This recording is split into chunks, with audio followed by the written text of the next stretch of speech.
Shalom, shalom, irmãos, Shabbat shalom, Boker Tov. Bom dia a todos vocês que estão aqui conosco no canal Teshuvah Total. Com muito prazer nós estamos aqui de volta mais uma vez nesta manhã de Shabbat, para que nós possamos dar continuidade ao estudo da porção da Parashá Vayeshev, ou Vayeshev, e habitou. Ontem nós falamos sobre o capítulo 37 de Bereshit, de Gênesis. Falamos sobre Yaakov separando Yosef como seu favorito, fazendo para Yosef então uma vestimenta, especial, uma vestimenta que alguns chamam de vestimentas coloridas, uma vestimenta com um aspecto real, chamada em hebraico de ketonet passim. Ketonet passim, a túnica, uma túnica que pode ser colorida, pode ser uma túnica adornada, indicando ali talvez um sentido de demonstrar profeticamente Yosef como uma futura realeza, um futuro governante. Então é interessante nós vermos que as ações de Yaakov para com Yosef, ela demonstra uma profecia, um estímulo profético, um ambiente profético nas ações de Yaakov com Yosef, que para os irmãos era interpretado como o favoritismo, ou como se Yosef estivesse sendo, não que não estivesse, mas eles enxergavam ali talvez Yosef como sendo o mimado, o filho mimado, o irmão mimado, aquele que tem tudo nas mãos, aquele que é o queridinho, aquele que era o favorito do seu pai. Mas nós vemos, nós que temos acesso ao que aconteceu depois de tudo aquilo que aconteceu naquele período, nós vemos que tudo aquilo tinha a mão do Eterno naquilo. Nós vemos que tinha as mãos do Eterno ali para poder cuidar, guardar, livrar Yosef de certa forma, de tudo aquilo que viria a acontecer. Então nós vemos então, através de Yaakov, através de Israel, nós vemos então a ação do Eterno. O fato dele ter feito a túnica, que é chamado por muitos de túnica colorida, ou então túnica adornada, ela representa, num futuro bem próximo daquele evento ali, a realeza em que Yosef iria ser inserido, obviamente que pela vontade do Eterno, pela misericórdia do Eterno, para que aquilo pudesse de fato vir a acontecer. Então nós vemos Yaakov e Israel tratando Yosef com esse carinho, e Yosef tendo sonhos extraordinários, e esses sonhos ele compartilha com seus pais, que noutrora o seu pai admoesta ele, e compartilha com seus irmãos também, com toda a sua família, daquilo que o Eterno tem revelado a ele em sonhos. Isso não é bem aceito nem pelos pais, nem pelos irmãos. Isso gera uma certa indisposição familiar. Então Yaakov agora manda Yosef ir até os seus irmãos, ver se estava tudo bem, o que eles estavam fazendo, voltar com um relatório, seja ele positivo ou negativo. Entretanto, a Torá também mostra que Yosef ele leva relatórios negativos ao pai daquilo que estava acontecendo entre alguns dos irmãos, em especial os irmãos das concubinas, Então é interessante a gente analisar e ver todo esse acontecimento, todo esse desfecho, esse desenrolar sobre a vida de Yosef, mostrando, a Torá mostrando o que aconteceu na vida de Yosef. Então nesse momento os irmãos eles arquitetam um plano transgressor, um plano para transgredir a Torá, para poder assassinar o seu irmão e sumir com o corpo, enfim, algumas estratégias ali que estavam sendo feitas. No primeiro momento, Reuven ele não concorda com aquilo e ele sai de cena. Então agora entra em cena Yehudá, que convence os seus irmãos a mudarem de ideia e não desejarem a morte, derramar o sangue do teu irmão, do familiar. Não cometeu o mesmo erro de Caim cometeu contra Abel. Mas agora ele consegue convencer os irmãos a vendê-lo, a vender ele. E aí eles vendem Yosef. Yosef é levado então ao Mitzrayim, ou Mitzraimá, ao Egito. E nós vemos ali então um interrompimento da história por parte de Yosef, do que iria acontecer com ele. Faltou o detalhe de que os irmãos voltam e apresentam ao pai, pegam a túnica, sujam ela, essa túnica no sangue de um novilho, no sangue de um animal, e levam até o pai para que o pai pudesse falar, declarar com a sua própria boca o que havia acontecido. E eles perguntam, olha, diga pra gente, essa aqui é a túnica do teu filho? É essa túnica que o Senhor confeccionou, o Senhor fez para o teu filho? E aí o pai diz, olha, essa é a túnica, então certamente o meu filho foi devorado por um animal feroz. Então com a própria boca Israel confessa, declara de que Yosef havia sido morto por um animal selvagem, quando na verdade não foi. E aí então a história ela interrompe e nós começamos agora uma nova história. A Torá ela agora dá início a uma nova história no capítulo 38, onde vai falar de Tamar e vai falar de Yehudá, vai falar dos filhos de Yehudá, vai falar sobre todo esse imbróglio que aconteceu entre Yehudá, o casamento com uma cananeia, o resultado de 3 filhos, e aí o filho mais velho vai casar agora com Tamar, ele morre, enfim, nós vamos ver isso tudo agora no estudo desta manhã, nós vamos ver tudo sobre essa análise e vamos entender um pouco sobre aquilo que a Torá ela traz para nós. Então o tema desse estudo pela manhã é esse, o plano do Eterno, uma semente lançada para as nações. E nós vamos entender o porquê desse tema. Por que o plano do Eterno é essa semente lançada para as nações? E nós vamos entender ao longo da análise desse estudo, da análise dessa parte do capítulo 38, que é um interrompimento da história aqui por parte da Torá. A Torá faz questão de trazer esse entendimento, essa história, e nós vamos buscar agora investigar e entender um pouco mais que história é essa. Por que a Torá ela interrompe a história de Yosef, que é o protagonista dessa porção, para falar agora de Yehudá, de de Tamar, de Shelah, enfim. Vamos entender o que está acontecendo. Vamos ver aqui o que a Torá traz para a gente.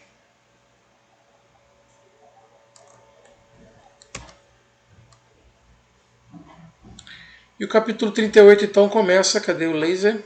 Começa aqui, dizendo: Vayhi ba'et ha-ahiv vayered Yehudá. Meu mouse está travando.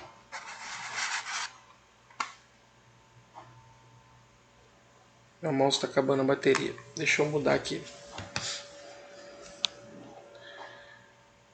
Vayhi ba'et ha-ahiv vayered Yehudá. Me'et Ehav Vayet Ad-ish Adulami Ushmo Hirá. Nesse tempo desceu Yehudá do meio dos seus irmãos. e se estabeleceu perto de um homem, Adulami, chamado Hirá. Vayar Sham Yehudá Bat Ish Kenani Usmo Shua Usmo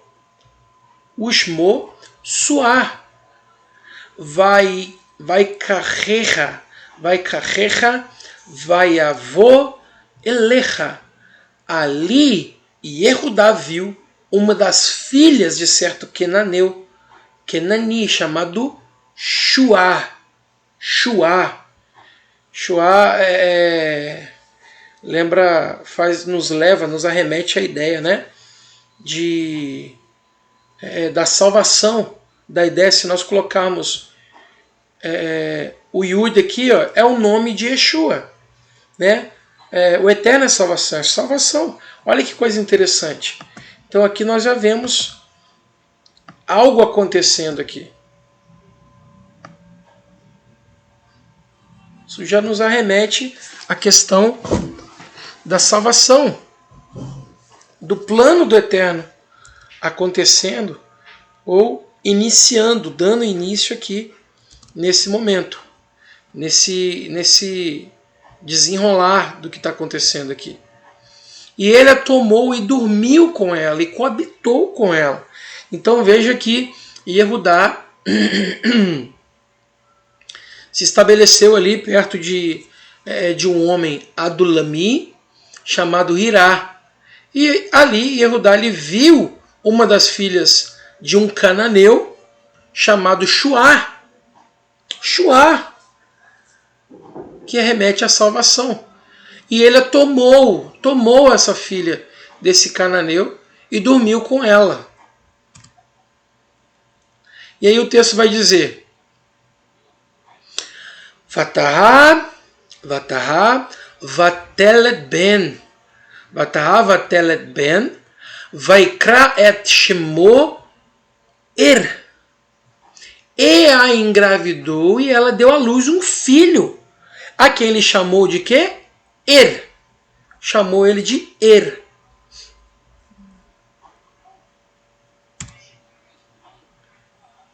Versículo 4. Vatahá od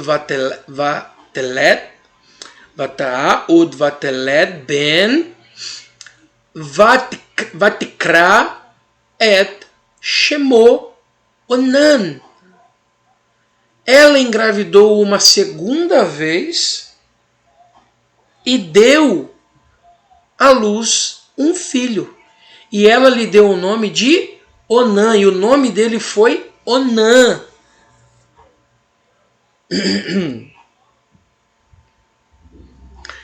Vatosef od vatelet ben vatikra et shemo Shlah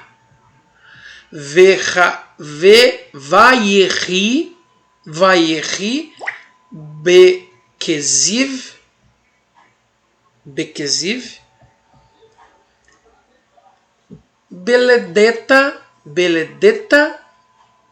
oto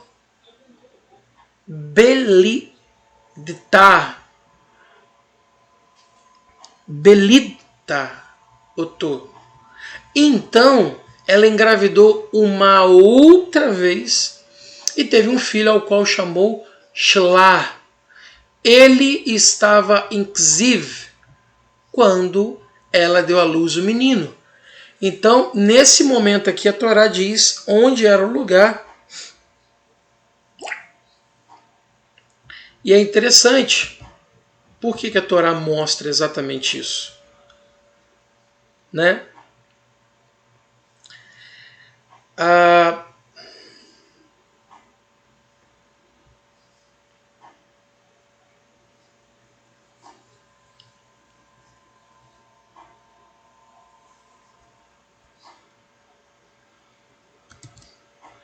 E aí nós vemos... Só acertar aqui, pessoal. Pronto. Então nós vemos nesse momento aqui a geração, né?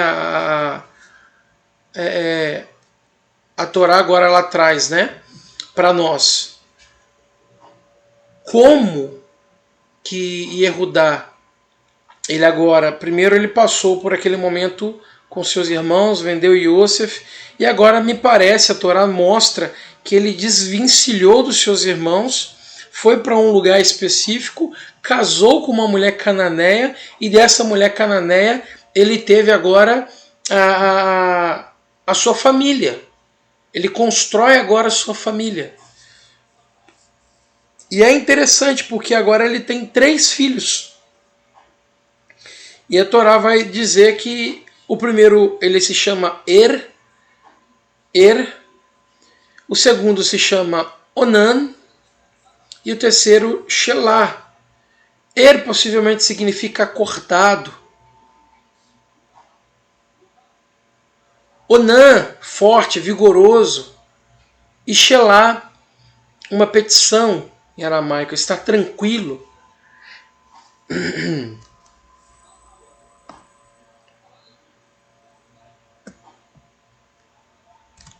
E agora vai começar a história, a narrativa de como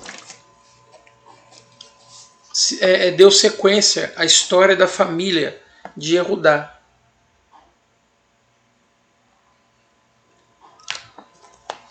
A Torá é bem objetiva em nos mostrar uma história familiar bem concisa, bem enxuta e bem direta ao ponto. Então, ele vai para um lugar, conhece uma mulher, se relaciona com ela, casa com ela, né, se relaciona e tem 3 filhos. E agora a Torá já parte logo para o acontecimento, para o casamento dos filhos e a consequência daquilo que está acontecendo, né, sem dar muitos detalhes. E vamos lá então.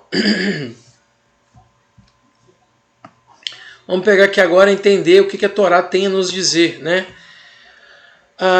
Vaikar Yehudá Isha le'er bechoro ushma Tamar. Yehudá tomou uma mulher para o seu primogênito. E o nome dessa mulher era Tamar.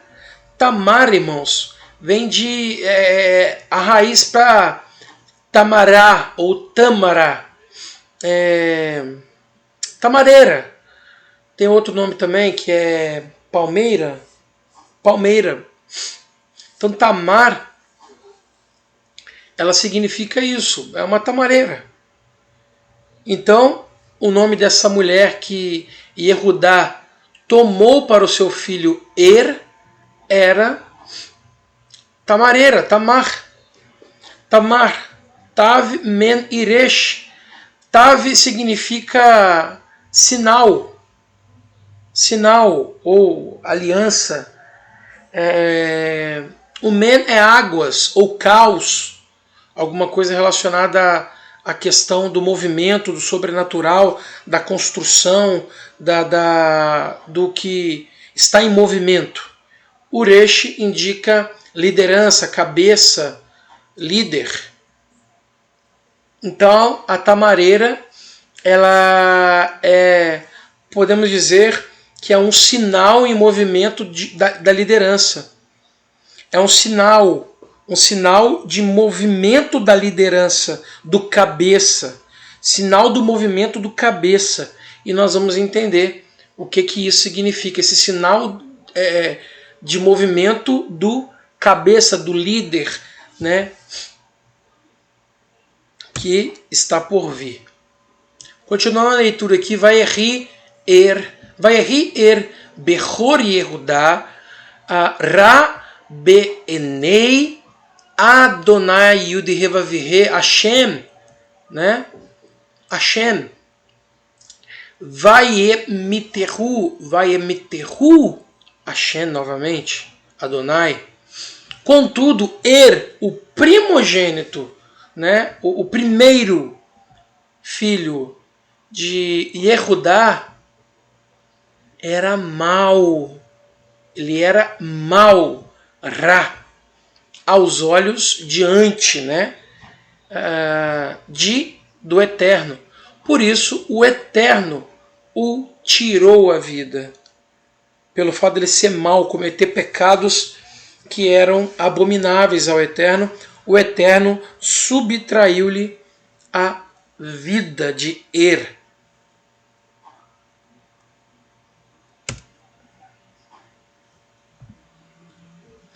Vai Omer e Yehudá Leonan Bo El Eshet El Eshet Achicha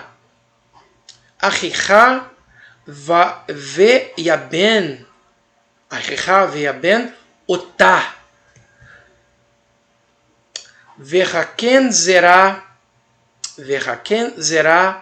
Aqui a gente precisa entender, isso aqui é Zerá, não Zerar, né? Veyaken Zerá aqui é de semente, de sêmen, de descendência. Le'achicha. Yehudá disse a Onã: vá e deite-se com a mulher do seu irmão, com a sua cunhada.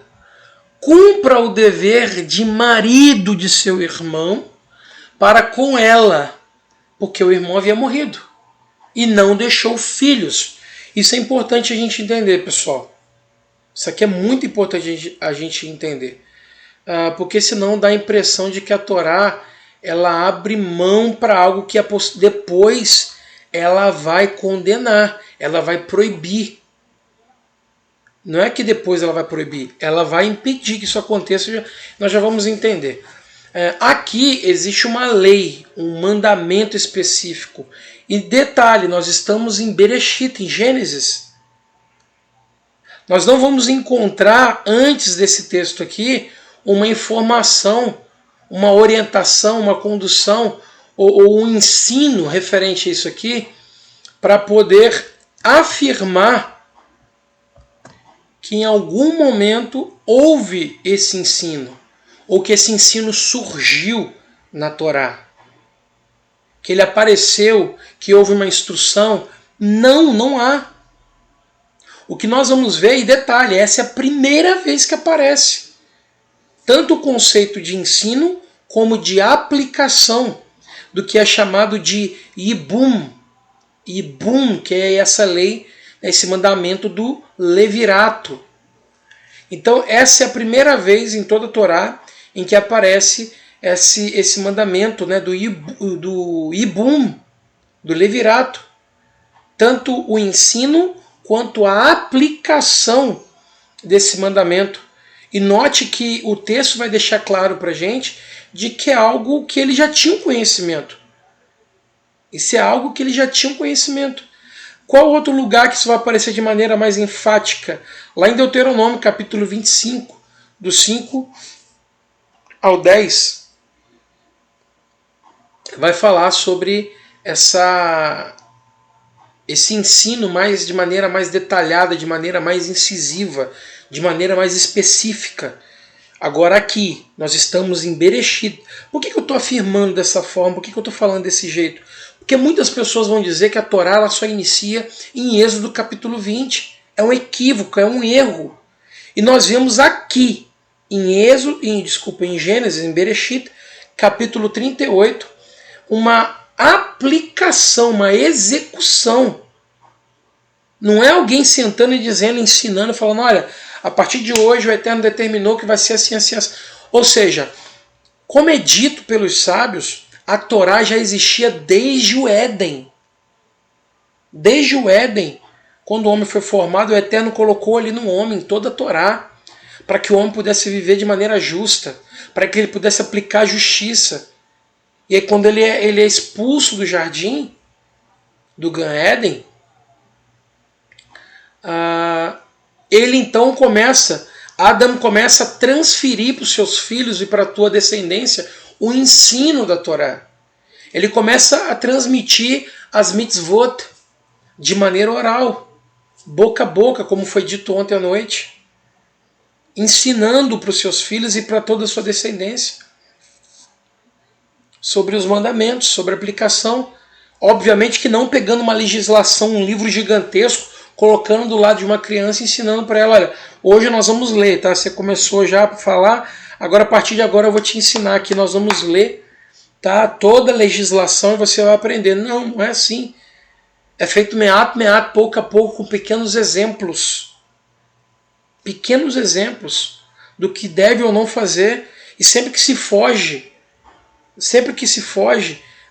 do limite daquela estrada, lembra que eu falei ontem à noite? Que eu falei sobre o caminho é estreito. O caminho é estreito. Então todas as vezes que essa criança ela vai saindo fora desse caminho, o pai vem e traz ela de volta, com disciplina.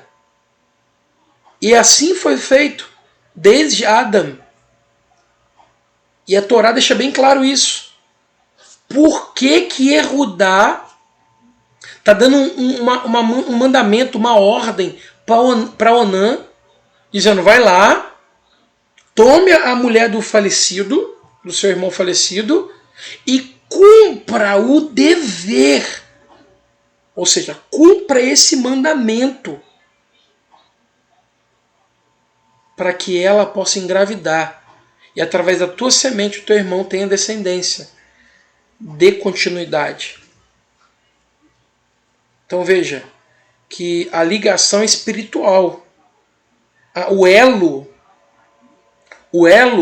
de Tamar com é no âmbito espiritual, lá no reino sobrenatural. Então quando ela se une a ele, veja que mesmo depois dele morto, agora a preocupação é com a descendência. Mas ela não deixa de ser esposa dele. Ela continua sendo esposa, só que uma esposa sem direitos legais. E para que ela tenha direitos, para que ela possa ter sequência, para que ela possa também ter o seu sustento no futuro, até porque cada um vai seguir o teu caminho, Onã era solteiro. Então, por isso que casava-se do mais velho para o mais novo, para que pudesse cumprir esse mandamento, cumprir essa linha. Então o marido morreu, o irmão morreu. Então era o papel do Onã agora, obrigação de Onã ir lá e engravidar a viúva do seu irmão, para que ela pudesse ter filhos. Ele vai suscitar filhos para o teu irmão. A relação dos dois ali não é de marido e mulher para poder se alegrar e festejar. Não, era única e exclusivamente, é até estranho falar isso, né? Mas é única e exclusivamente para reprodução, com o respeito devido que deveria ter pela sua cunhada. Olha que coisa extraordinária. Então, esse mandamento da Torá, ele serve para preservar a integridade da viúva. Integridade dela, que foi casada com um rapaz e que veio a óbito. E estava sem filhos. Então a Torá ela só permite se os irmãos forem solteiros e se ela não tiver filhos com o falecido. E aí o mandamento é o mandamento do Yibum, do levirato, ou seja, de suscitar uma semente, uma continuidade. Porque na verdade essa continuidade ela é de Erudá, do pai, que através dos filhos tem os seus ramos, tem os seus galhos, tem as suas folhas, tem os seus frutos. E Erudá, aqui nesse caso, ele é o tronco, ele é a raiz, ele é, né, de onde vem toda a seiva para que ela possa se espalhar pelos galhos, pelos ramos, né? Enfim, depende de qual ilustração a gente vai seguir.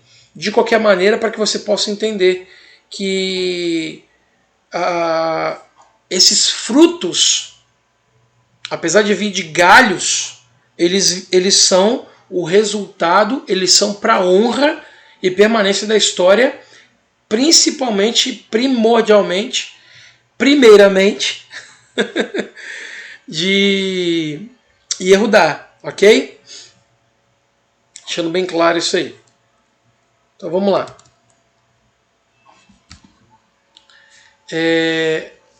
Onde que nós paramos?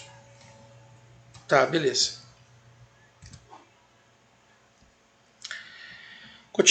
Continuando a leitura, pessoal.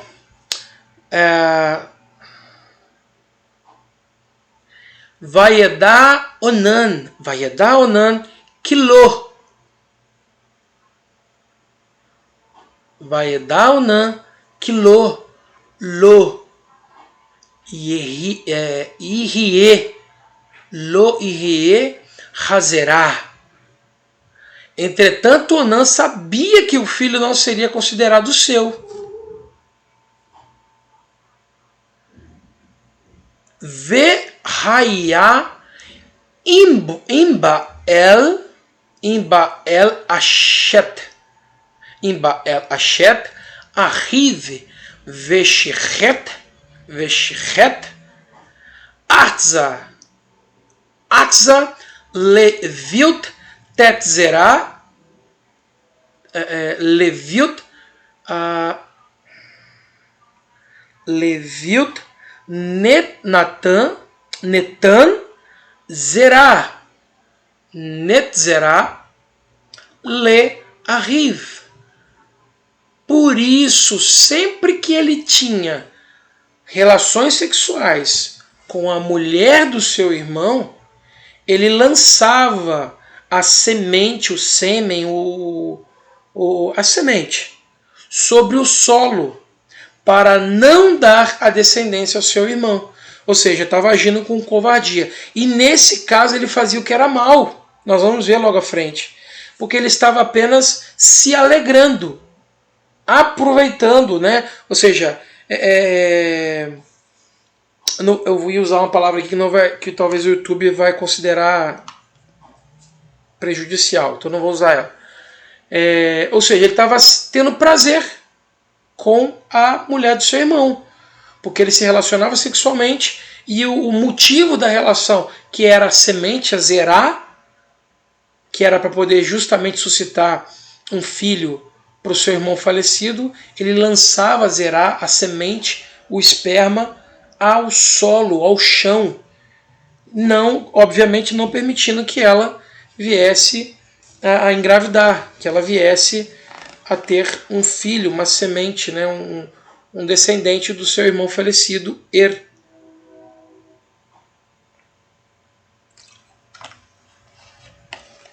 Então ele estava agindo de maneira maligna, maldosa, mal intencionada. Vairá Beenei Hashem, Asher Azah Vaiemet Gam Oto. O que ele fez foi mal aos olhos do Eterno. Por isso, ele, o Eterno, o matou também. O Eterno também tirou a vida, subtraiu a vida também de Onam. E aí, gente, a gente vê que apesar de não haver uma explicação detalhada sobre a razão da morte de o fato do cronista usar a mesma terminologia na descrição da morte de e Onã levou os sábios da Torá a deduzirem, né, ter sido o seu crime idêntico ao do seu irmão, ou seja, derramar o sangue por terra, desobedecendo dessa maneira a primeira das bênçãos de Deus a um homem que era crescer e multiplicar, ou seja, se expandir, povoar toda a terra que o Eterno criou. Então um dos objetivos, um dos propósitos do ser humano é povoar a terra. É esse o papel do ser humano. Então os sábios eles imaginam que essa era a maldade, né? Se relacionava sexualmente, mas não queria reproduzir, não queria ter filhos. E qual que é o sonho de toda mulher que deseja casar, que deseja constituir uma família? A família só está completa depois que você, né, que o casal tem um filho. Até porque o Eterno vai dizer, né? O homem se juntará à sua mulher e serão uma só carne. Como que os dois passam a ser uma só carne? Quando vem um filho. Então, para se ter uma família, marido, mulher, filho, para que a família seja completa, para que a família seja plena, porque aí vai dar sequência. Família é história. Família é registro. Registro de uma história. Então, não há registro se for só marido e mulher. Porque quando os dois vierem a óbito, isso vai acontecer, porque é um mandamento. O homem ele vai voltar ao pó. Isso é um mandamento do Eterno, não tem como fugir disso. Então, quando o marido ou a mulher, ou os dois, voltarem ao pó, não há filhos. Ou seja, a união dos dois foi apenas para prazer sexual. Eles não povoaram a terra, não saiu deles o resultado da união das duas carnes. Porque todo filho, toda criança, todo ser, todo indivíduo, ele traz consigo o registro de DNA, o registro de tantas outras coisas, né? Do sangue, enfim, genética, dos pais, do pai e da mãe. É unido na pessoa. Em mim tem um registro biológico, genético do meu pai e da minha mãe, registrado em mim. Então eu sou a continuidade. Eu sou a continuidade da família dos meus pais. E aí eu gero a minha família, os meus filhos, têm que dar continuidade à minha família. A minha origem, a minha existência. Para dizer lá na frente, opa, eu existi, eu tive ali, eu pisei naquela terra. Agora um casal que se relaciona e não tem filhos, eles não têm história. Eles não têm cooperação neste mundo. Não existe cooperação desse casal nesse mundo. Os dois coabitaram só para que os dois pudessem ter prazer. Viver o momento deles. Mas o que eles deixaram para continuidade nessa terra? Absolutamente nada. Então os sábios entendem que talvez esse tenha sido o motivo porque aqui a Torá relata qual foi a maldade de Onã. A maldade de Onã era que ele estava se relacionando sexualmente e lançando o sêmen sobre o solo. Ou seja, o que eles chamam de coito interrompido. Né? Então, Tamar estava servindo apenas como um escape. E aí alguns sábios entendem que talvez esse tenha sido também o pecado de Er, e por isso ele foi morto pelo Eterno. Continuando a leitura aqui, meus irmãos. Vaiomer Yehudá le Tamar. Vaiomer Yehudá le Tamar. Então Yehudá disse a Tamar: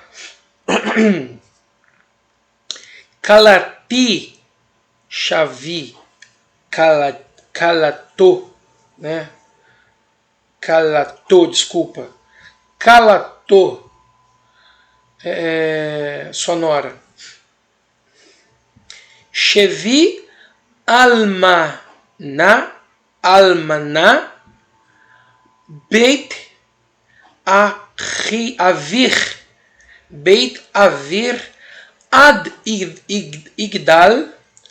igdal shela beni ki amar pen yamut gam hu que errav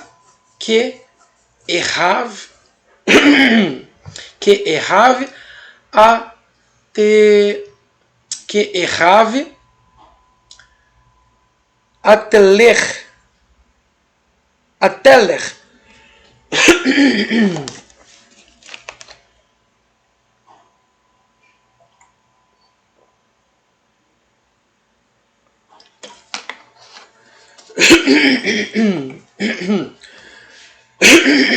Perdão, irmãos.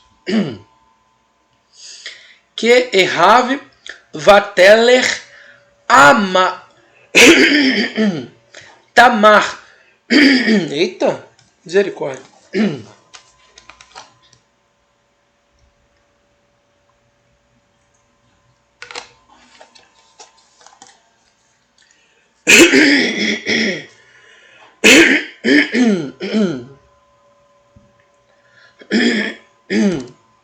Vou dar uma paradinha aqui, irmãos, rapidinho.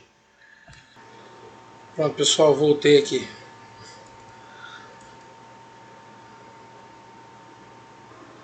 Tive que esperar passar aqui o soluço que começou com um pigarro na garganta, encher também a garrafinha de água, senão não ia conseguir continuar aqui não. Mas vamos lá, deixa eu ver aqui onde eu parei. Me perdoem aí, tá, pessoal? Eu não lembro aqui qual parte eu parei, vou pegar do começo aqui. Vaiomer, Yehudá, Letamar, Calatou.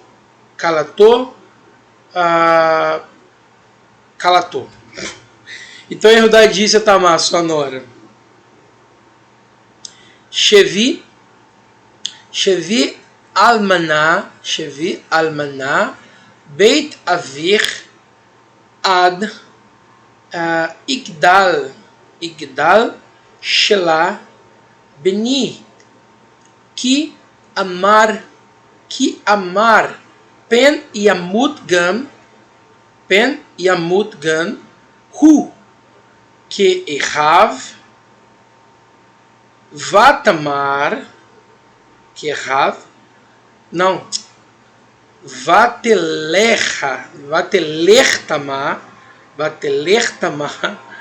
Vateshev Beit Avicha fique viúva na casa de seu pai até que o meu filho Shelah cresça. Pois ele pensou: não quero que ele também morra como seus irmãos. Por isso Tamar seguiu adiante e viveu em casa com seu pai. Com o pai dela, né? Com o pai dela. Olha que coisa interessante. Yehudá, ele deu uma orientação para Tamar de modo que ele não tinha ideia de dar Shelah, né, para viver para coabitar com Tamar, para poder suscitar descendência de Er. Olha a ideia, o pensamento de Yehudá no texto deixa claro para a gente de que Yehudá ele estava entendendo que o problema era Tamar e não os filhos. O texto vai dizer, olha, não quero que ele morra também.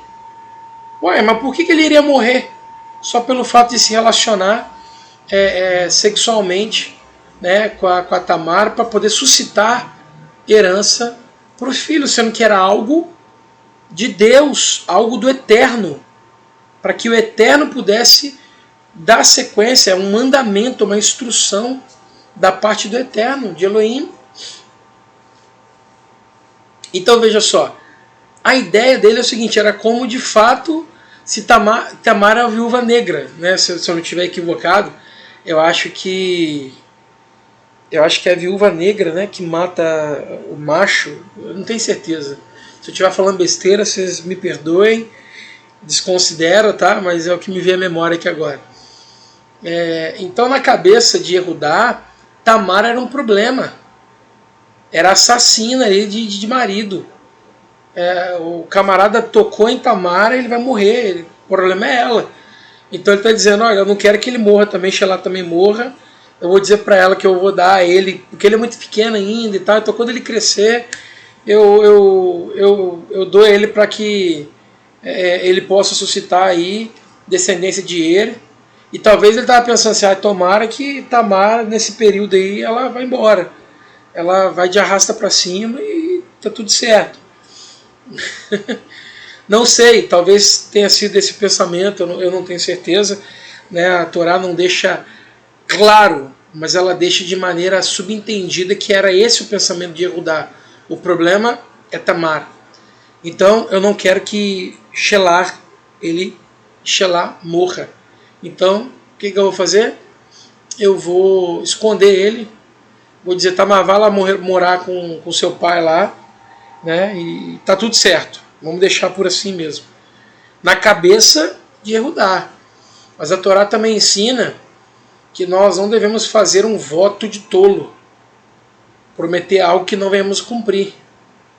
Porque isso é uma transgressão, não cumprir. Obviamente que na teoria isso é muito mais fácil, irmãos. Na teoria é muito mais fácil. Na prática é muito mais complicado, porque a gente tem um costume de falar que vai fazer as coisas, né, e acaba não fazendo, e a gente incorre em transgressão da Torá, incorre em pecado. Mas a Torá deixa bem claro de que nós não devemos prometer algo que nós não... Na verdade, a Torá vai deixar claro de que a promessa ela é uma transgressão.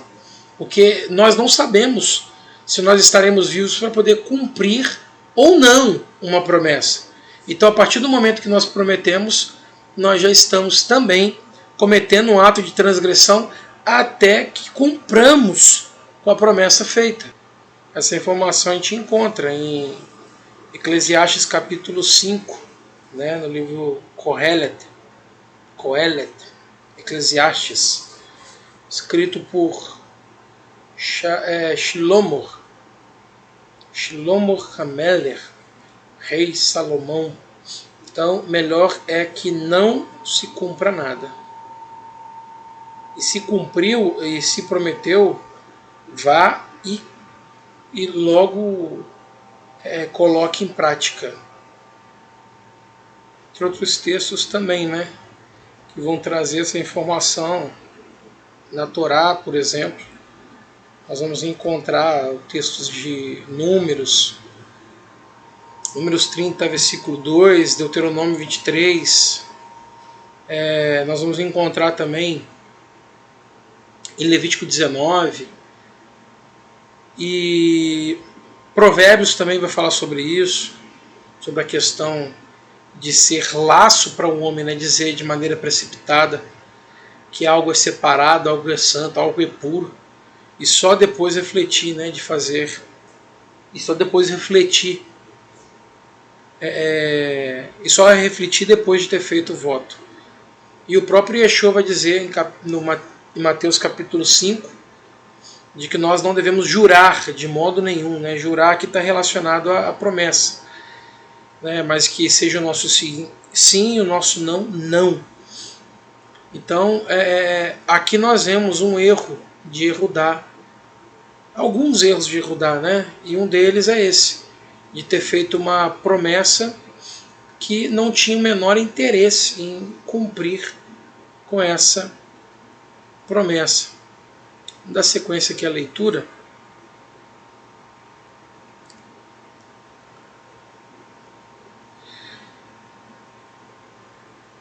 Vaierbu ha-yamin, Vaierbu ha-yarmin, Vatamat bat-shua,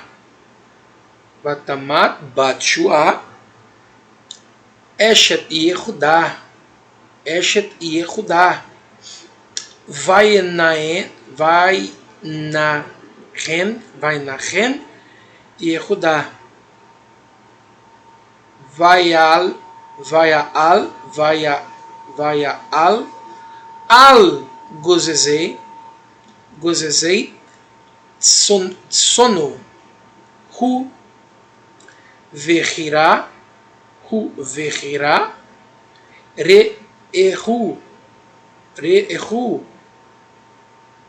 Ha'adulami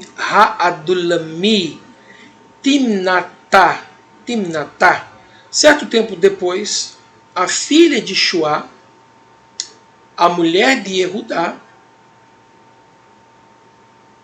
morreu. Então, algum tempo depois, a filha de Shua, que era a mulher de Yehudá, morreu. Depois de ter sido consolado, Yehudá subiu ao encontro de seus tosqueadores de ovelha em Timná. Ele e seu amigo Hirá, o Adulami, aquele do início do texto.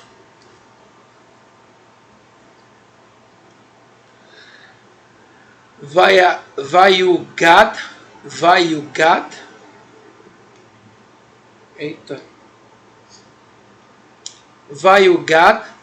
Letamar, Leomer. Tamar foi avisada. Disseram a Tamar, falaram para Tamar, né? Hine Hamichá, Olé, Timnatá, Ligzot, Sono.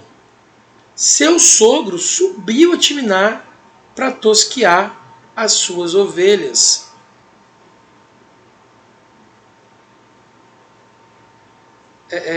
Aqui, gente, né?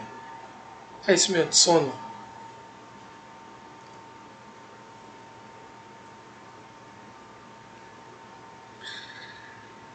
Vatassar Bigdei, Almanutá, me aleja, Vaterras, Bat-Zaif,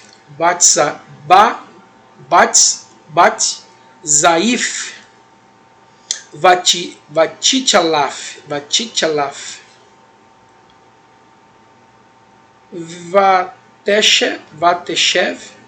Vateshev,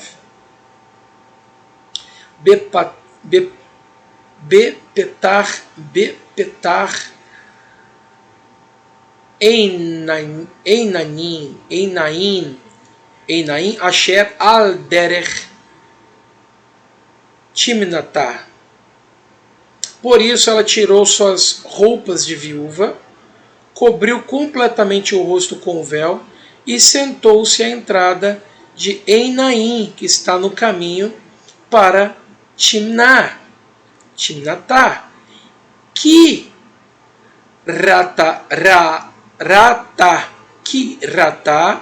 que gadal shela vehu lo natá lo leisha. Ela percebeu que Shelah havia crescido, mas ele ainda não lhe fora dado como ela ainda não lhe fora dada como mulher. Ou para mulher, né?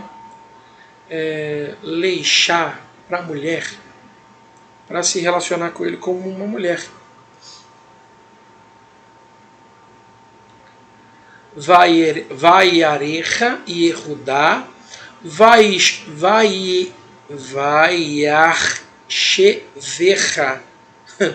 Vaiachevecha, Lesoná. Quando Yehudá a viu, que Kizatá Panerra, pensou que fosse uma prostituta, pois ela estava com o rosto coberto, coberto, enfim.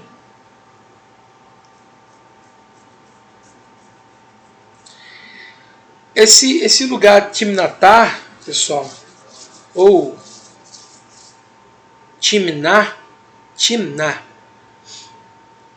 é o território sorteado para a tribo de Dan. Isso está lá em Reoshua, capítulo 19, versículo 43. Então veja só, pessoal. Tamar, falaram para Tamar, olha, o seu sogro, ele está lá em Timná. Ele subiu para poder tosquear as suas ovelhas. Então por isso ela tirou ali as roupas de viúvas, cobriu completamente o rosto para não ser percebida, para não ser identificada. Ela sentou-se ali à entrada de Enaim, que estava ali no caminho indo para Timná, e aí ela percebeu que Shelah já era um garoto, já era um rapaz, já era um homem, né? Mas que ela não foi dada a ele como mulher para poder suscitar a descendência de Er, o falecido Er.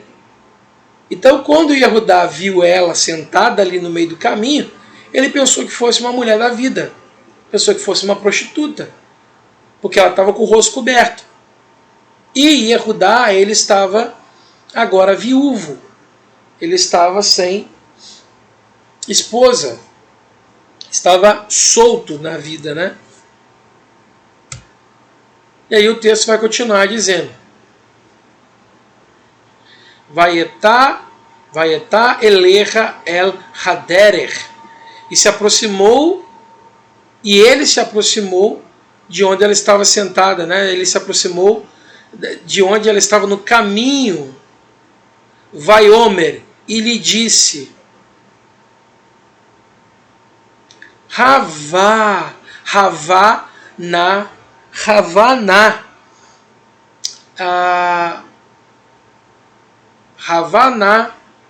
ano avô haná Havana avô eleir ki lo yadá ki halato ri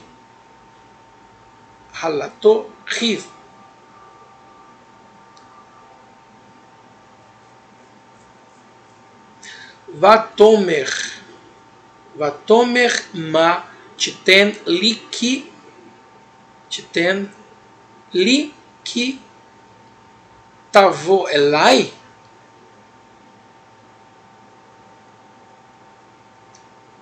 Sentada e disse, sem perceber que ela era sua nora: venha, deixe-me dormir com você, deixe-me deitar com você, deixe-me coabitar contigo.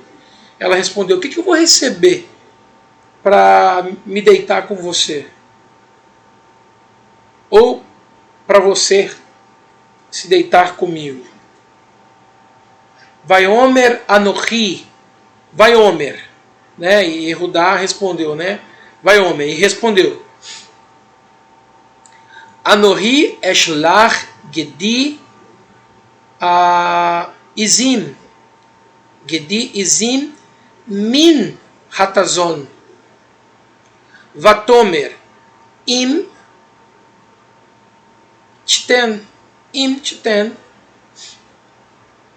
ervon ad shel chacha, eu mandarei a você uma cria do rebanho de cabras. Ela disse: você dará também alguma garantia até enviar-me o que você está prometendo? A tua promessa? Ele respondeu: que darei você como garantia? Ela disse: seu sinete com corda e o cajado que você tem em sua mão. Então ele os entregou e dormiu com ela, e ela engravidou dele.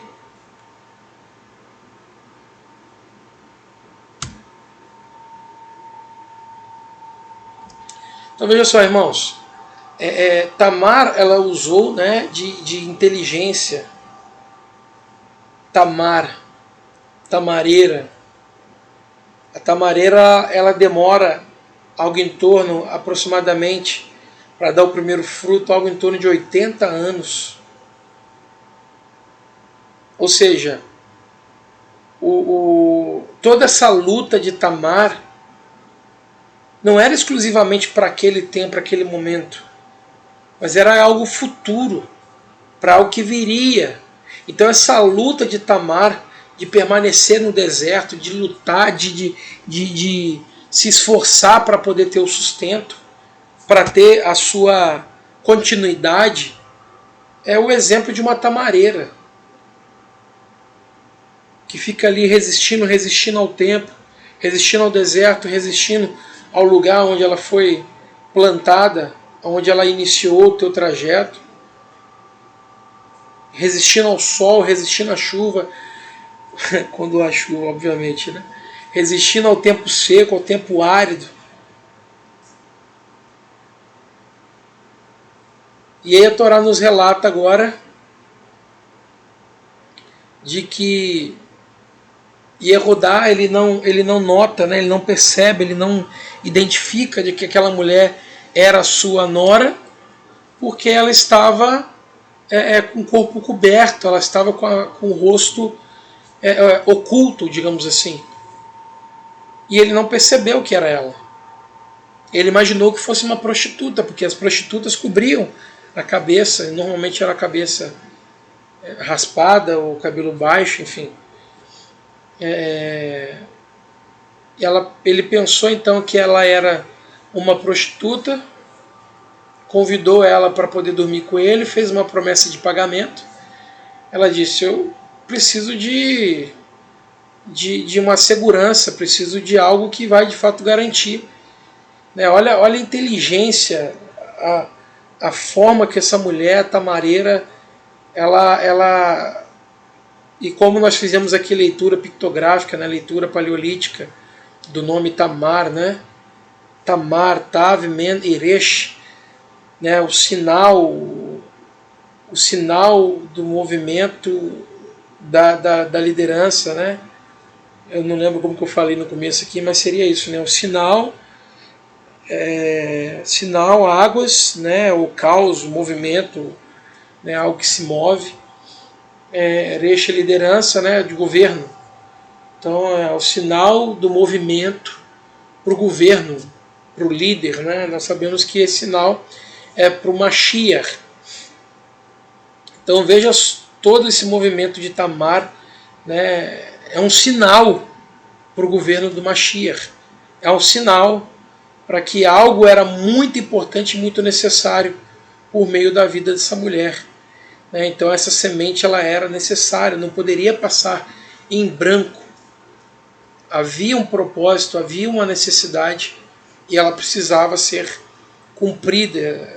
Então, às vezes nós nos perguntamos, né, qual é o nosso propósito de vida? O nosso propósito ele está ligado a algo que vai dar continuidade. O nosso propósito não é com aqui, o agora, sanar a necessidade do hoje, mas da sequência.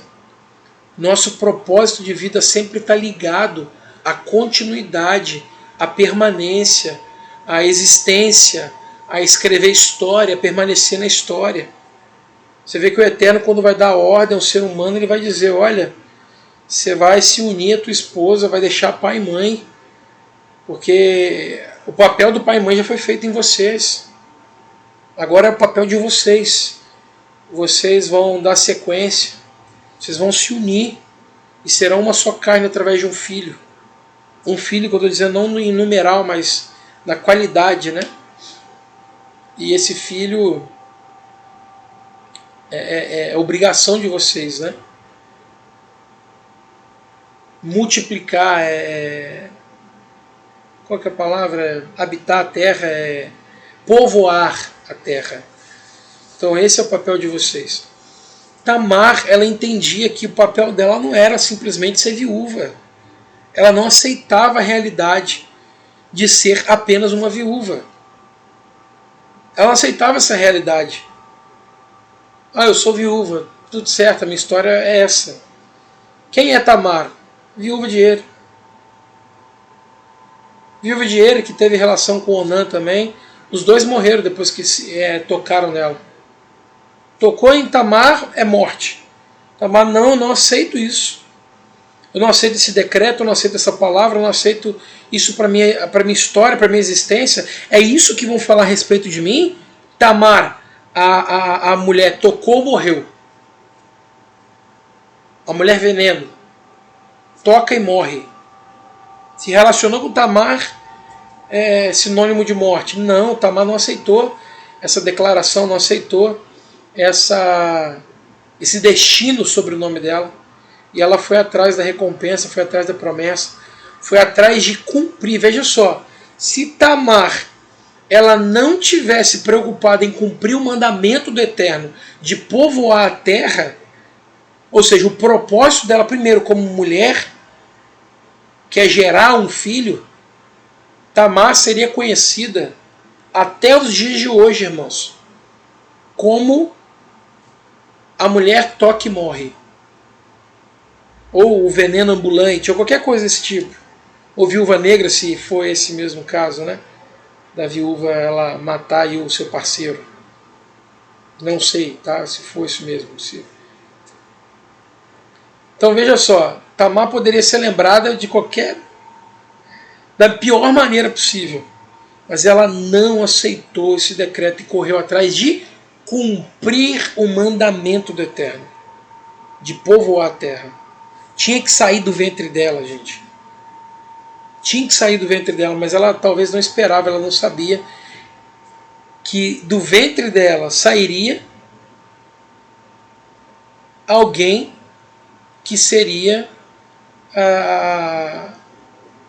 digamos assim, a linha que levaria até o Messias. Olha a importância de Tamar. Olha a importância dessa mulher. Mas ela queria só cumprir o mandamento. Irmãos, quando nós nos preocupamos em cumprir o mandamento, nós estamos dentro do propósito de Deus, do propósito eterno. Quando nós estamos cumprindo o mandamento, nós estamos inseridos na história da humanidade. Nós estamos dentro de um propósito maior que é do eterno. Então, cumprir mandamento, irmãos, hoje, infelizmente, as religiões elas apregoam de que cumprir mandamentos, né, seguir a Torá, que eles chamam de lei, negar Yeshua. Só que eles estão negando Yeshua quando eles ficam na entrada, como Yeshua mesmo disse, né? São aqueles que estão na porta e não entram, eles não entram. Porque eles estão indo contra a palavra do Eterno. Eles estão indo contra a Torá. E nem as orações desse povo ela é ouvida. Porque como é dito lá em Provérbios 28, 9, nem a oração daqueles que tapam ou desviam seus ouvidos de ouvir a Torá, ela é abominável para o Eterno, as orações desse povo. É abominável. Até mesmo a oração daqueles que desviam seus ouvidos de ouvir a Torá é abominável para o Eterno. Mas as pessoas não vão adentrar ao Olam Rabá. Mas elas estão ali na porta. Elas não entram e também não deixam que outros entrem. Porque elas ensinam erros, mentiras. E nós precisamos buscar a verdade. Porque a verdade é o que nos liberta.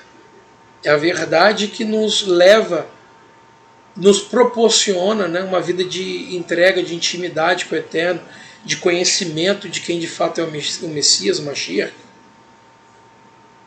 Então qual que é o nosso propósito de vida? Qual que é a pergunta, gente, que é feita? Qual que é o objetivo da vida? O objetivo da vida é cumprir os mandamentos, irmãos. O objetivo da vida é obedecer a Torá. O objetivo da vida é fazer essas coisas para que nós possamos nos aproximar do nosso Criador.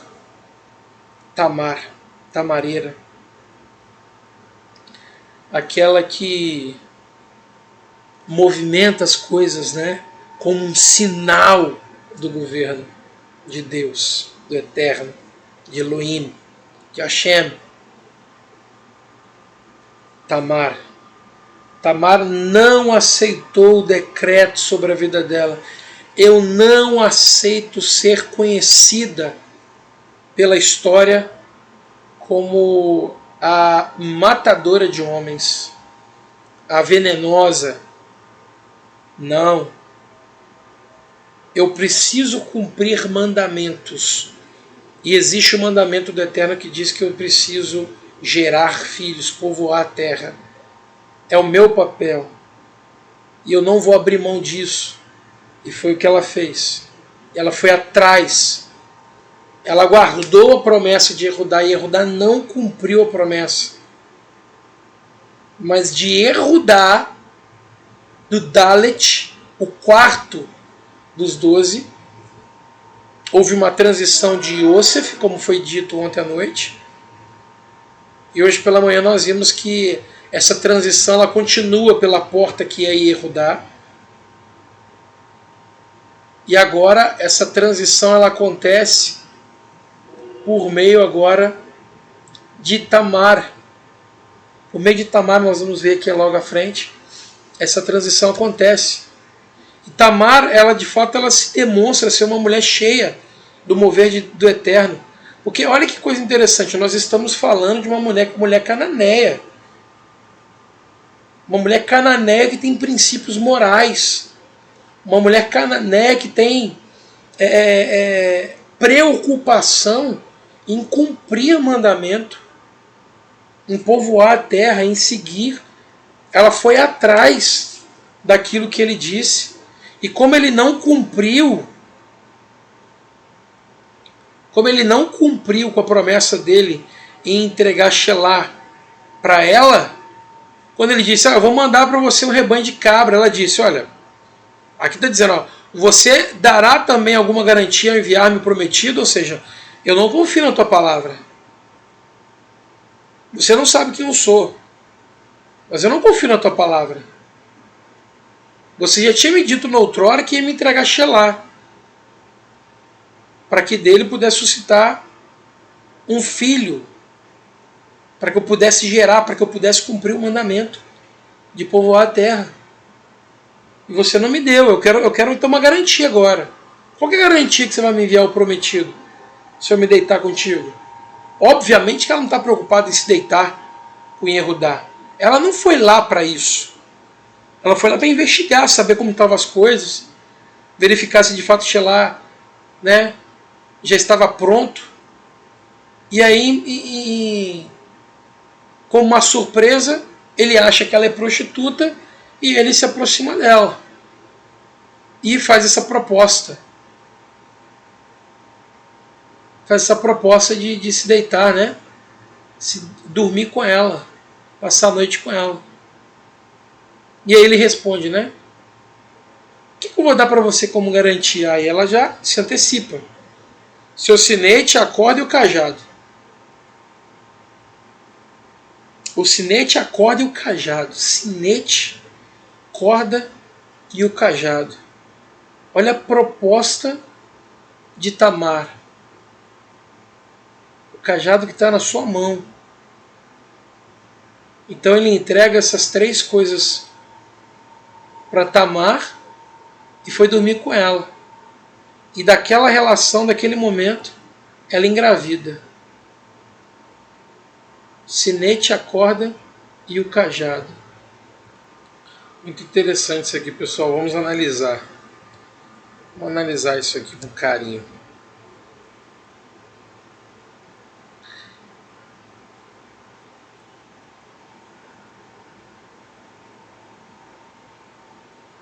Vamos pegar só a parte que nos interessa aqui, ó.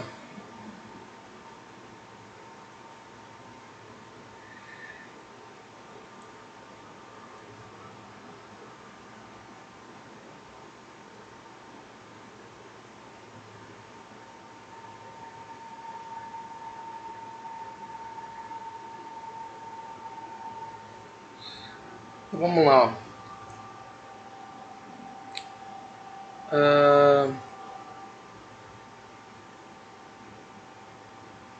Vatomer. Vatomer. Né? E ela disse, do verbo amar, né?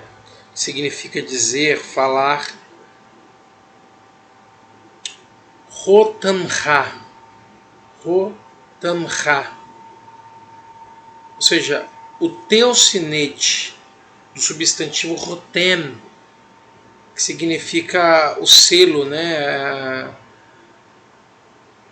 Rotem Ra, né? Esse Ra aí é o sufixo possessivo, gente, que indica teu, possessão, tá? Teu. É o sinete de quem? Ele é teu. Né? Então, Rotem. Rotem é o selo é um anel de selar, né? É o selo, é uma coisa que você... É um instrumento que você usa para selar e indicar a tua identidade ali, a tua autoridade, o teu poder, né?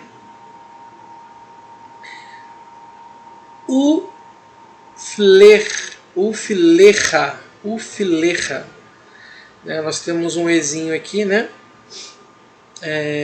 A tradução aqui seria e a tua corda, mas é interessante, pessoal, e a tua corda. Só que aqui a forma que está escrito, ela dá o verbo o pei, o lamed e o rei, ou seja, vem de filar, filar é de tefilar, é de orar, de clamar, de falar. Olha que coisa interessante isso. Aqui está indicando a palavra, né, que eu falei, orar, né, com lechá, indicando orar para você, orar para ti, né? E aí vai formar a palavra aqui dentro do contexto de a tua corda, mas poderia muito bem ser também a tua boca. Então ela está dizendo, olha, então ela fala, né? O seu sinete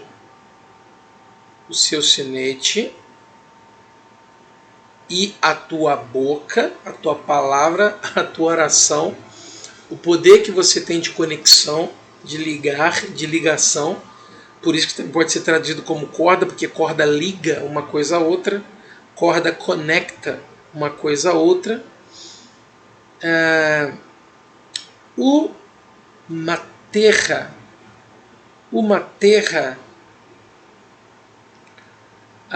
e o teu cajado, e o cajado teu, e o teu cajado, né, do substantivo aqui maté,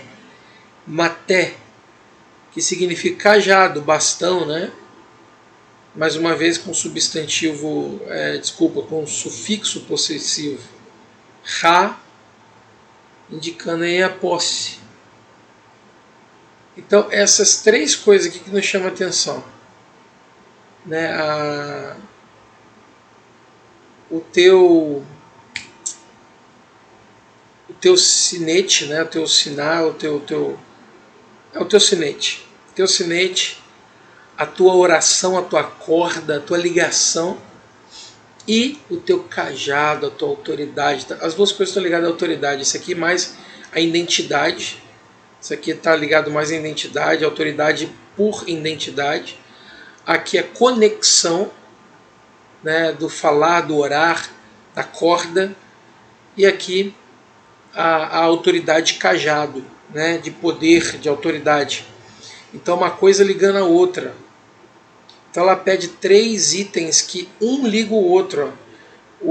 Esse filar aqui, né, que no caso aqui está o filecha, ele está conectando tanto o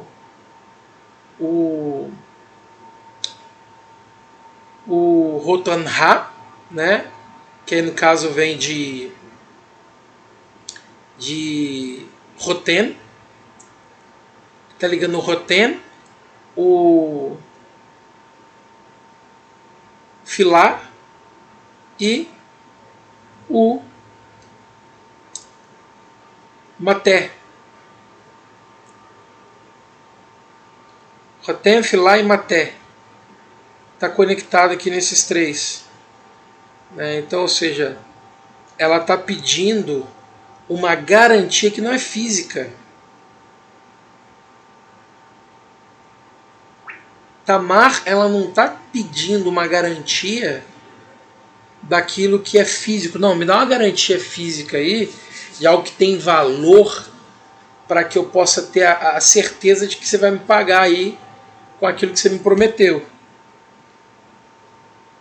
Não, ela está fazendo uma ligação no campo sobrenatural.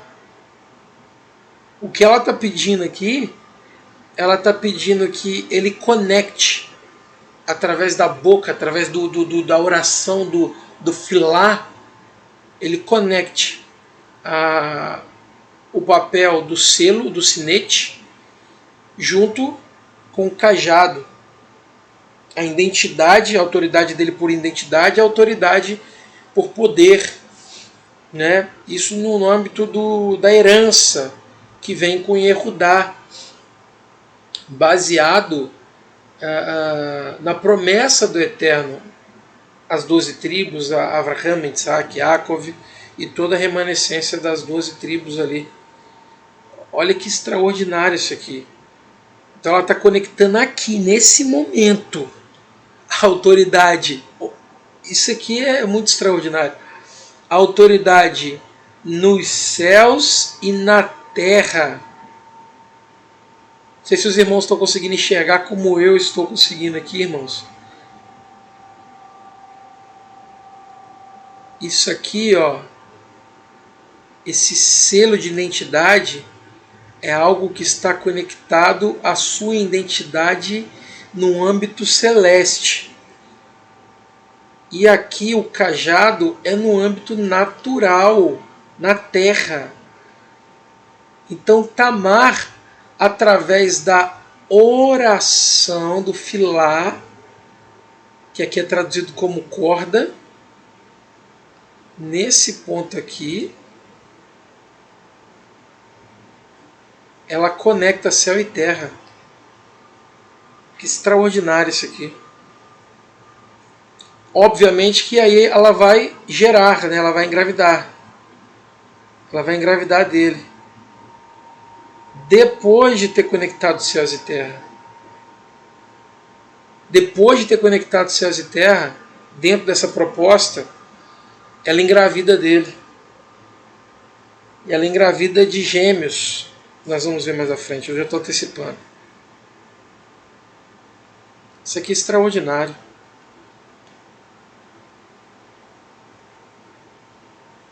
Os sábios vão falar sobre essa questão, por que ela pediu. Por que ela pediu o sinete? Por que ela pediu a corda? Por que ela pediu o cajado? Mas olhando a estrutura linguística aqui, irmãos, ela conectou os céus e terra em seu favor, em favor dela, como testemunha.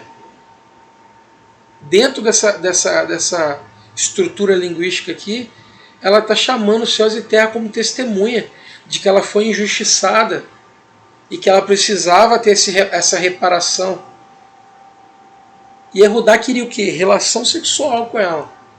Ele foi direto perguntar com ela, não perguntou se ela estava precisando de alguma coisa, dinheiro, não. Ele foi lá e disse, ó, deixa eu dormir com você.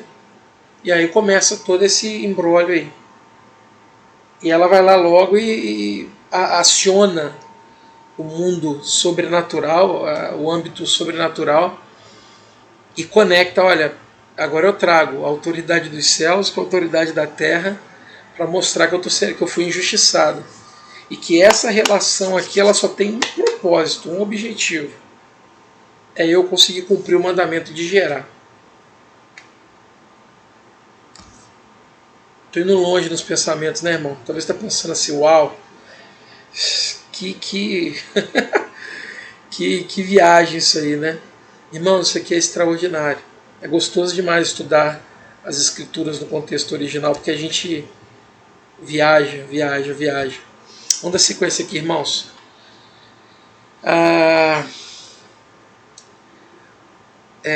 Vatakon, Vatelech. Vatakon, Vatelech, Vatazar, Tzaifa, Mealecha. Vou tirar esse negócio do mal para ver se melhora aqui. Mealecha,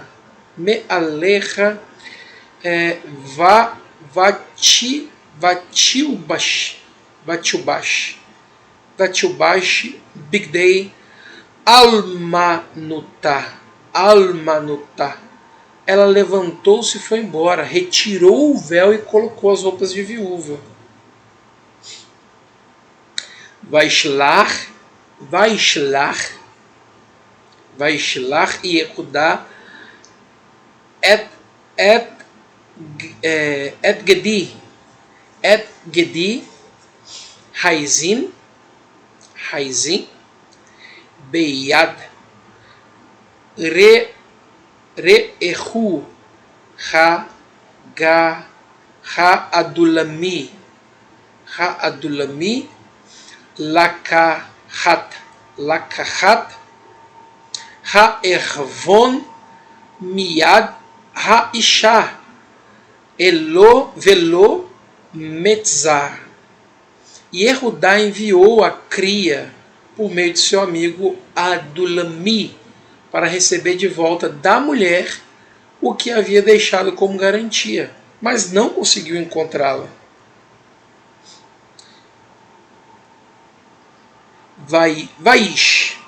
Vaishal et Anshei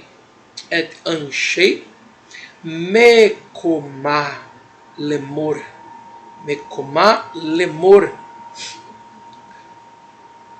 Ele perguntou às pessoas que se encontravam perto de onde ela estava.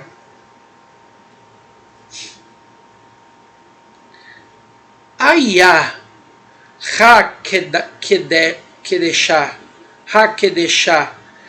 Hi Be'einaim Al Haderech Vayomru Lo Hayetá Fazer Hayetá Bazé Hayetá Bazé Kedeshah. Onde está a prostituta que estava na estrada de Einaim? No entanto, eles responderam: não há nenhuma prostituta ali. Não há nenhuma prostituta ali. Por isso ele voltou para Yehudá e disse: não consegui encontrá-la. Além disso, as pessoas daquele lugar disseram: não há nenhuma prostituta aqui. Isso é o rapaz voltando com a notícia, com a informação, né, que ele havia pedido.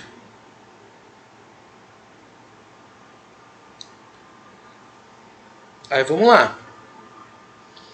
Vaiomer Yehudá e disse Yehudá: Tikar lá pen ni reie, na verdade. Ni reie. Lavus. Está bem que ela fique com os meus pertences, para que nós não sejamos envergonhados em público. Lanus Rine Shalarti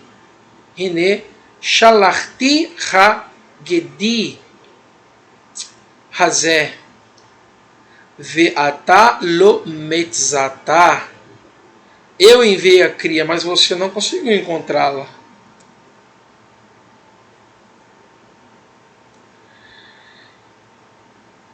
Agora que é uma parte interessantíssima, né? Vayehi kemishlosh hadashin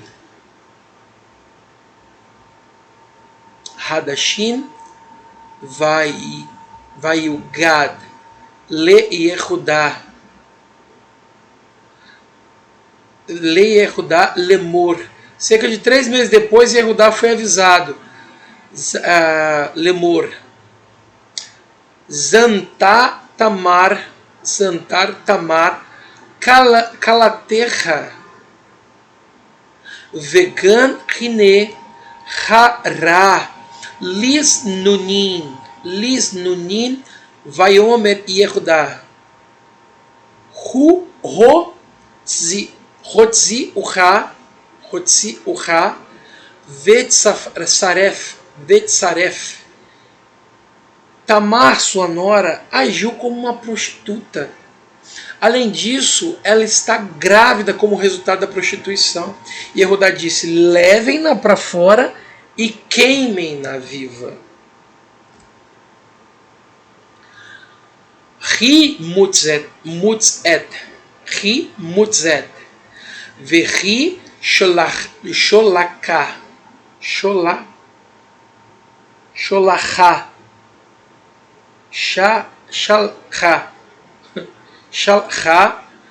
el Hamira. Quando ela foi levada para fora, enviou essa mensagem a seu sogro: estou grávida do homem a quem pertencem esses objetos. Declare, eu imploro a você, de quem eles são: o sinete, as cordas e o cajado. Rahotam,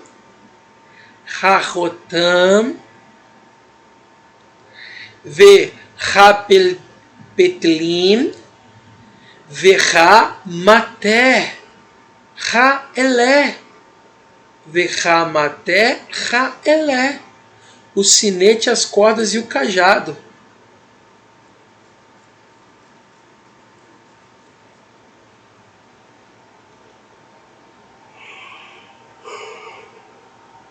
São de quem? De quem que eles são? Então a gente vê que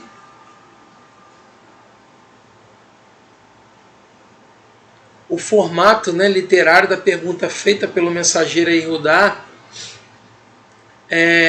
se ele reconhece os objetos deixados como penhor, é o mesmo usado por Yehudá, seus irmãos, quando apresentam a túnica ensanguentada, né, de Yosef a Yaakov, se ele a reconhecia. Olha só. Vayaker Yehudá, Vaiomer, Tzadká, Mimeni, Ki al Ken, Lo Netati, Le Shela Bni, Velo Yasaf Od Leda Atá. Então Yehudá reconheceu que lhe pertenciam e disse: ela é mais justa que eu, pois não permiti que ela se tornasse mulher do meu filho Shelá, e nunca mais dormiu com ela outra vez. Então aqui Yehudá, ele reconhece que Tamar, ela agiu com sedaká, com justiça.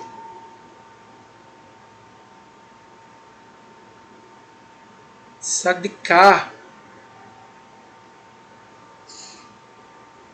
Ele reconhece, Yehudá reconhece que ela é mais justa, que ela agiu com justiça, enquanto ele não. Lembrando, irmãos, que justiça de sedaká é a aplicação da Torá, é cumprimento dos mandamentos. Lembra que eu falei para os irmãos, que eu estou falando para os irmãos em todo momento, que a vontade, o desejo, o anseio de Tamar, né, é justamente cumprir o mandamento de povoar a terra, de reproduzir, de dar sequência à sua origem, e não apenas a dela, ela está honrando também a vida de o seu esposo falecido. Então Tamar, ela de fato, ela movimenta, ela agita, ela transforma o caos em sinal para que o governo aconteça, para que a liderança, para que o cabeça venha, que é o significado do nome dela. Isso é extraordinário, irmãos. Vou colocar aqui o laser. Vayechi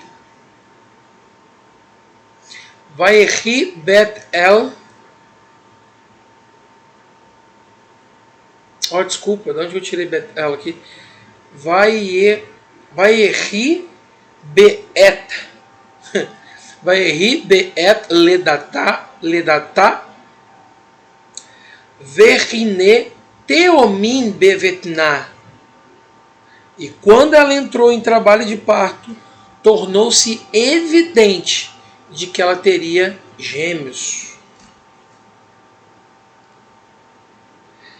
Enquanto dava à luz, um deles estendeu a mão, e a parteira tirou-lhe a mão e amarrou um fio escarlate nele, dizendo: este chegou primeiro. Este é o primogênito, né?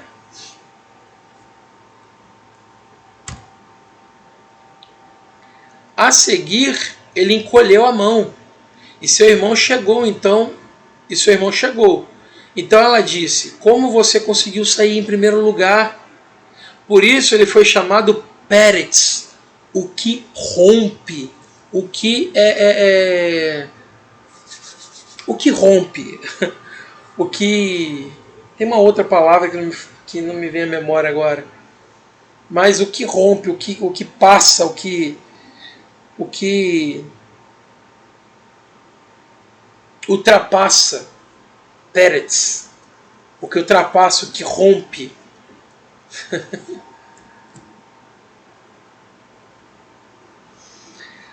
Ve'aharei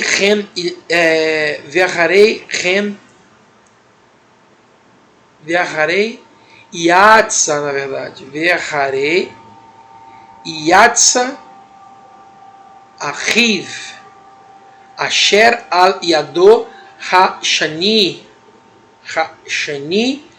Vaikra Shemo Zerar. Veja a diferença, irmãos. Aqui é Zerar. O outro é Zerar com Ain. Zerar. Se eu não estiver enganado, né? Zerar com Ain.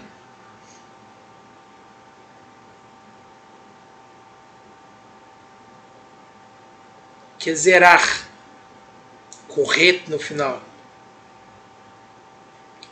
Que é escarlate, significado da palavra. Então, irmãos, aqui nós vemos, né, o início de... Deixa eu voltar para mim aqui. Nós vemos então, nesse texto... Pronto, aí. Nós vemos então, nessa parte da Torá, no capítulo 38, a história de Yehudá, do seu casamento com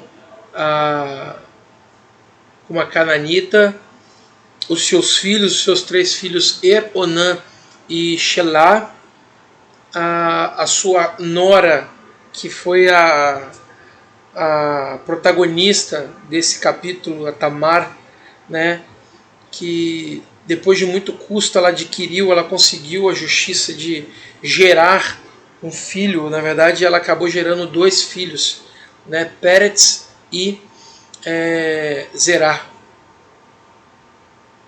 E é interessante essa parte aqui que eu não falei. Deixa eu voltar aqui para o slide. É interessante o que o texto vai dizer para a gente, de que ela dá luz, antes dela dar luz, a parteira ela amarra uma fita, ela amarra uma fitinha escarlate na mão de Zerah. E o que me chama a atenção nessa história, irmãos, é que Zerah, ele teve a fita amarrada na mão. Entretanto, quem passou pela frente, a substituição, ela aconteceu com Peretz. Então Zerah, ele apontou, mas quem saiu em primeiro lugar foi Peretz. E isso me lembra lá o novilho que era levado, que ele era... eram 2 novilhos separados, nós vamos ver mais à frente. dois novilhos separados, um era oferta para o Eterno e o outro era levado oferta para Azazel. E é interessante que era amarrado uma fitinha no novilho para indicar se aquela fitinha ela ficasse branca, ela indicava que o Eterno aceitou, né, aquela oferta. Mas não é nesse ponto que eu quero tocar sobre essa questão dessa transição entre um e outro, entre Zerar, né, e Peretz. Zerar, ele aponta, mas na verdade quem sai primeiro, quem sai para poder servir agora como o instrumento do Eterno, da tribo de Yehudá, para poder ser a raiz, ser a remanescência, ser a ascendência, e a partir da remanescência dele, ele vir Yeshua, o nosso Mashiach. Então veja, em um foi amarrado, né, o fio escarlate.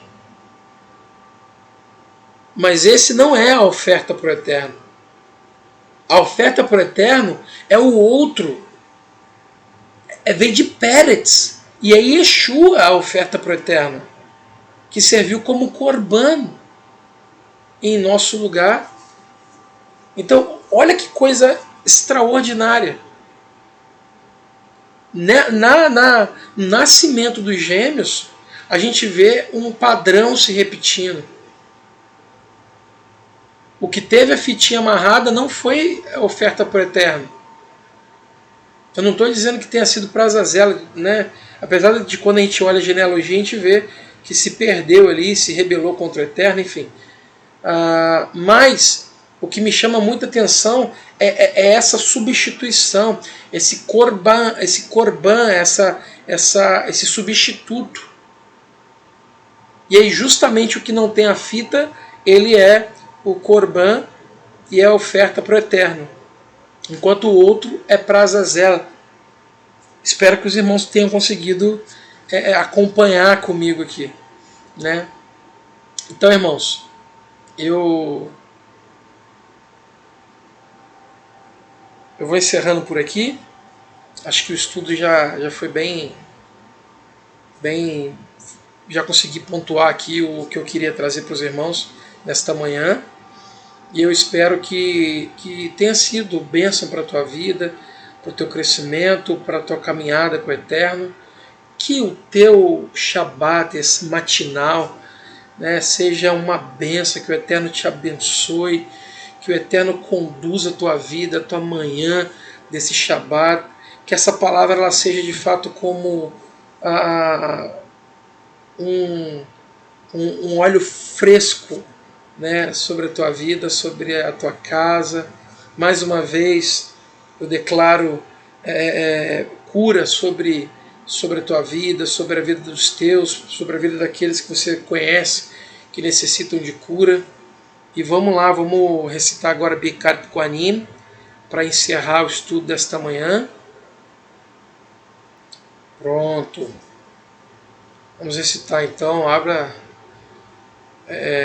recitemos juntos, mas você que gosta de receber essa brachá, essa bênção, né, essa Birkat Kohanim, estenda sua mão como quem vai receber algo, e eu daqui vou recitar, e você seja abençoado, né, como eu já disse e declaro, né, Refuah Shelema B'Shem Yeshua HaMashiach, cura plena, né, remédio completo da parte do Eterno sobre a tua vida, a tua família, os teus familiares, os teus amigos, parentes, né, seja sobre a tua casa, B'Shem Yeshua HaMashiach. E agora vamos declarar, né, Birkat Kohanim.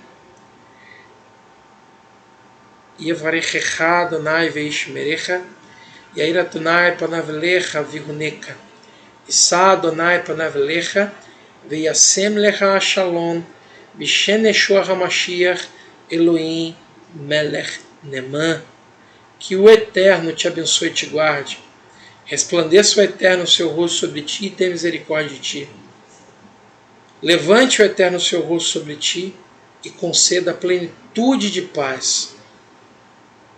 saúde, prosperidade, paz, bem-estar, segurança, alegria e felicidade que vem do eterno nosso Elohim, pelos méritos de Yeshua, nosso Messias. Pois Elohim, o nosso eterno, é Rei fiel. Amém, amém e amém. Para todos sempre fiel. Então, mais uma vez, irmãos, Shabbat Shalom. Nos vemos mais tarde, então, na continuação do estudo. E que você tenha uma tarde maravilhosa. E até logo mais, daqui a pouco a gente se vê novamente. Beijo grande no teu coração. Lehi Traot.